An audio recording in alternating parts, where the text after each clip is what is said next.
그러면 이영자 씨 얘기인데 돈이 없었던 적이 있었어요, 이영자 씨가? 네.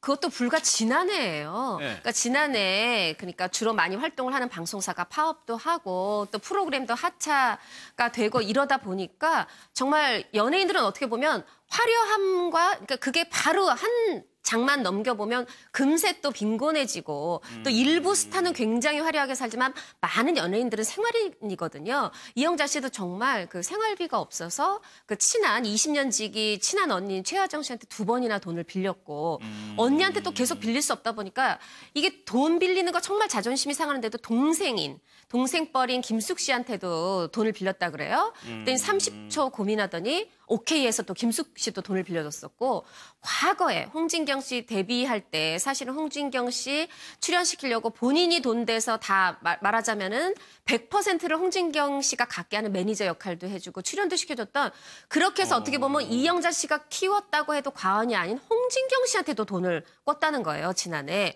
그러다 보니까 최하정 언니 이제 홍진경, 김숙 동생들한테까지 이렇게 돈을 꿨는데 그러니까 사실은 어떻게 보면 본인이 가장 잘하는 데서 빛을 발하는 것 같아요. 본인이 워낙에 먹는 거를 좋아하고 네. 맛있게 먹고 그래서 매니저한테 카드를 주면서 오늘 점심은 여기를 가보세요. 왜냐면 본인은 촬영이 기니까 오늘 저녁은 여기를 가보세요 하는 정도로 먹는 거에 아주 이제 말하자면 본인이 특기가 있는데 결국은 이 먹방이 이제 인기를 끌면서 최근에 CF 3개를 찍으면서 이 언니들 동생들 돈을 다 갚았다는 소식을 알렸습니다. 그러니까 유 대표 나이가 좀 들어가지고 손을 벌린다는 게 굉장히 힘든 일이긴 하죠. 그걸 또 빌려주는 것도 힘들고. 그렇죠. 빌려주지 말고 차라리 주라는 얘기가 있잖아요. 네. 돈은 빌려주는 순간 관계가 끊어진다 이거죠. 그래서 그 담보, 그 보증 서는 거, 꿔주는 거를 어떤 집은 가훈으로 돈 꿔주지 마라.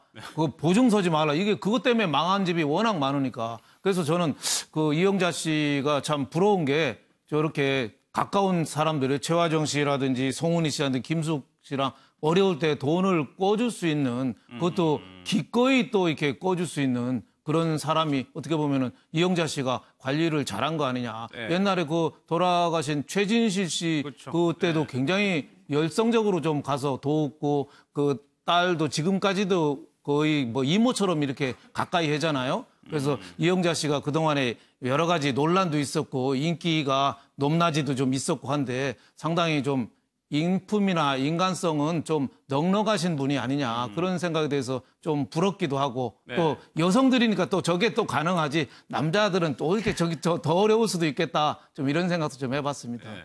손 변호사님, 그러니까 이분들은 굉장히 일화가 되게 많아요. 뭐 이영자 사단이라고 이야기가 나올 정도인데 예를 들면 홍진경 씨 같은 경우 굉장히 어렸을 때 데뷔를 했잖아요.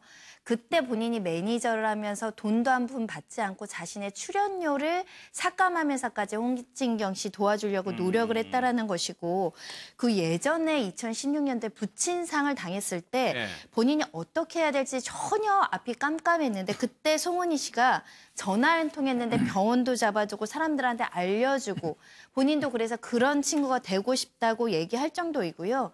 심지어는 연예인이 정치 얘기 안 하는데 우리는 대선 때 누구 뽑았는지도 다 얘기한다는 거예요. 그만큼 막연하고 어떻게 보면 가족처럼 편하게 지낸다라고 하는데 많은 사람 그 이영자 씨가 이렇게 얘기했어요. 남자복도 없는데 인기복은 있어야지라고 했는데 인기복이 아니라 사람복이 있으신 것 같습니다.